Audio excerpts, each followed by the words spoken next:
La modération sur Twitter, bienvenue sur Vulcain. Écrit par Lino Vertigo.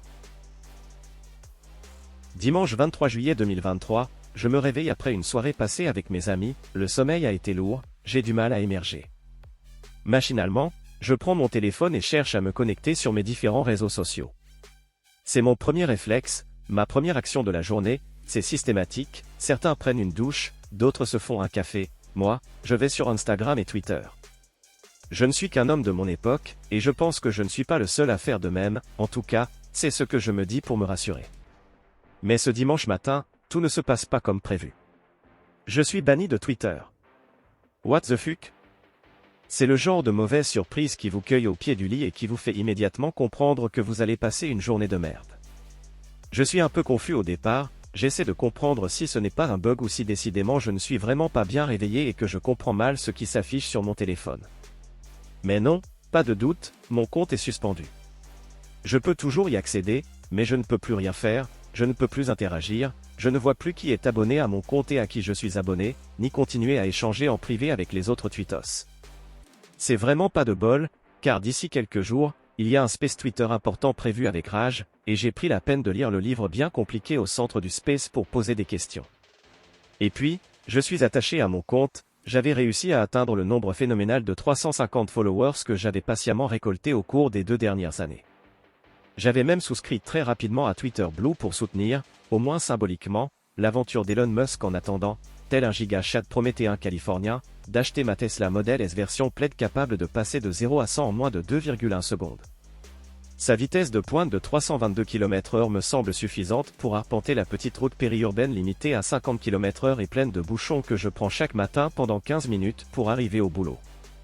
C'est en regardant une vidéo de cet immense penseur qu'est le youtubeur Akram Oige Jr. que cet objectif de vie m'est venu à l'esprit. Mais bon, en attendant, je n'ai plus de compte Twitter. Et les choses ne semblent pas aller en s'améliorant.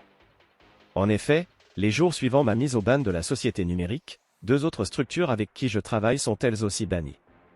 C'est-à-dire Rage Culture Magazine, sur lequel vous êtes en train de lire cet article, ainsi que le média de droite, Une Bonne Droite, les deux ont eux aussi leur compte Twitter suspendu.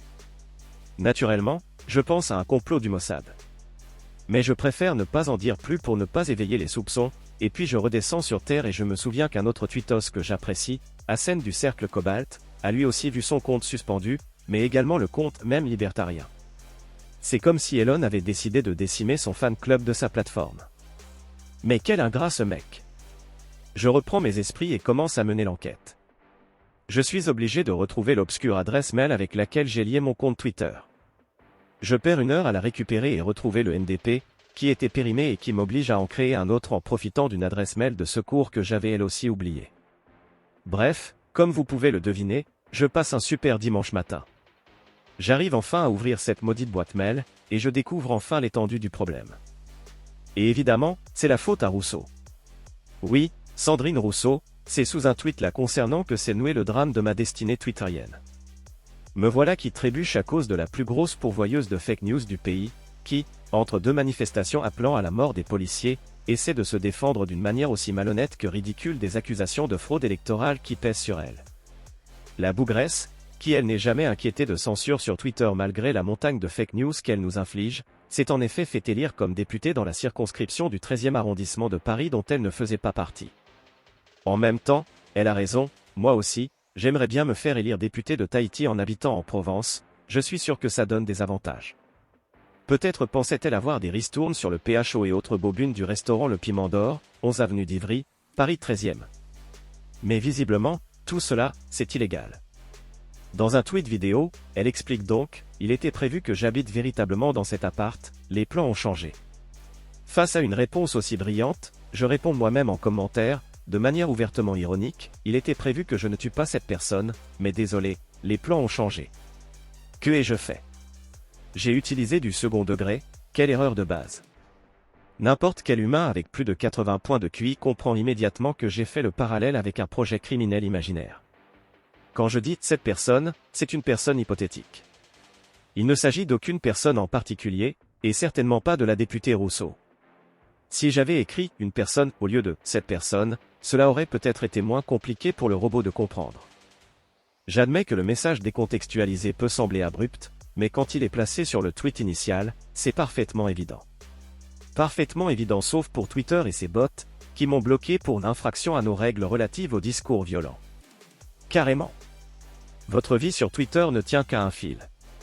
N'importe quel vieux tweet plein de second degré, écrit à la va-vite en moins de 30 secondes, peut valoir la suspension de votre compte plusieurs jours plus tard. C'est un peu raide. Twitter est devenu aussi littéral que le capitaine Spock, et va faire comprendre à un Vulcain le second degré.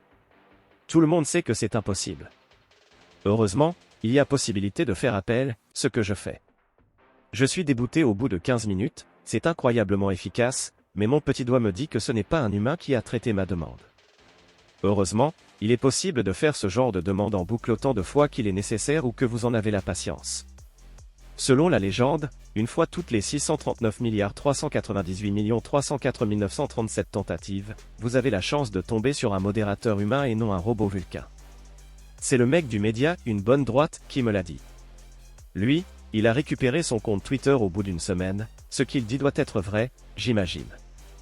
D'ailleurs, il en a fait un post tutoriel sur Telegram que je partage volontiers aux âmes en peine comme moi. Vous ne pouvez pas savoir le plaisir ultime pour un trentenaire comme moi qui, de par sa vie, est constamment en prise avec l'administration française, ses pesanteurs, ses absurdités, ses absences de réponse, ses fausses réponses, et ses murs administratifs aussi impénétrables qu'un bouclier en adamantium, et qui retrouve la même logique infernale chez les entreprises américaines soi-disant extrêmement flexibles, efficaces, dynamiques, orientées vers l'expérience client. C'est certainement ce qui se rapproche le plus de l'extase, je pense. Pour le dire d'une manière claire, ma mise au pilori, tout comme celle de mes amis sont très clairement la conséquence d'une interprétation outrancièrement littérale de nos tweets. Je vous propose une petite virée au royaume de l'absurde qu'est la censure de Twitter. Le cas, même libertarien, ici, c'est la notion de guillemets qui est visiblement un obstacle insurmontable pour les bots de Twitter. Mais c'est vrai aussi que c'est pas évident comme notion. Je crois que j'appris ça en CE1 perso. Du coup le bot choqué imagine que les libertariens ont envie de pendre leurs potes les capitalistes. Logique. Par contre quand c'est le compte, même de gauche, qui sous-entend qu'il faut pendre Elon Musk ça passe sans aucun souci. Syndrome de Stockholm ou bien révolte gauchiste adolescente de la part du bot Twitter. Je vous laisse trancher. Le cas Hassen du cercle Cobalt, je n'ai pas réussi à entrer en contact avec lui, cependant un ami commun m'a indiqué que son problème venait d'un tweet ironique à propos de la défense absurde de la violence des émeutiers de la part de sombres gauchistes. Le cas Rage Culture, pour mon cas personnel, c'était la faute à Rousseau, ici, c'est la faute à Karim. Non, je ne parle pas de ce mec au collège qui te bolossait pour piquer ton pain au chocolat. Je parle du même qui s'appelle Karim. Vous savez, celui où un jeune doctorant de 3e cycle en biologie moléculaire, avec sa tête de suricate, pose fièrement dans son beau survêtement Lacoste devant sa bibliothèque pleine de bandes dessinées japonaises. En général, il est accompagné d'un texte. Ici, il est écrit « Tu profites de l'anonymat pour dire qu'on est viol, mais si on avait ton nom, on te frapperait. » Visiblement, Twitter a dû comprendre que Rage voulait frapper quelqu'un. C'est ridicule. Bon, si vous êtes attentif et si vous êtes un peu plus futé que les robots de Twitter, vous avez compris qu'il y a manifestement sur cette plateforme une grosse faille dans son système de modération. Celui-ci a tendance à prendre de manière bien trop littérale certains messages, et il semblerait que certaines personnes en profitent. En effet, une journée avant la suspension de mon compte, j'ai reçu pour la première fois des mails venant de Twitter m'informant que certains de mes tweets avaient été signalés. Et comme vous avez pu le constater avec les exemples de mes camarades d'infortune, il s'agit systématiquement de tweets ironiques contre des gens de gauche. Quelle est loin la gauche irrévérencieuse des années 70-80 qui se battait pour la liberté d'expression. Maintenant, ils sont devenus aussi ennuyeux, moralisateurs et censeurs que des curés du Moyen-Âge. À ce qu'il paraît, c'est ce qui arrive systématiquement quand des idées prennent le pouvoir. Ici, cela semble se mélanger avec leur vieux tropisme robespierriste. Ce qui rend tout cela particulièrement agaçant, c'est qu'un examen par un être humain de nos réclamations prendrait 2 minutes pour résoudre le problème, mais cela semble exceptionnel. Les promesses que semble apporter l'IA ne sont pas encore tout à fait là, et l'ironie pour un système de modération semble encore aujourd'hui être trop complexe à gérer. Il semble donc que la promesse d'Elon Musk de redonner la liberté à Twitter, devenu X, était partiellement vraie. Il n'y a plus de censure politique, les débannissements de personnalités comme Trump, Renaud Camus et Jean Messia semblent le prouver. C'est une excellente chose, car la censure politique est quelque chose de particulièrement odieux à mes yeux. Cependant, un tour de vie a été mis récemment sur les contenus supposément violents. À ma connaissance, ce genre de problème n'existait pas avant.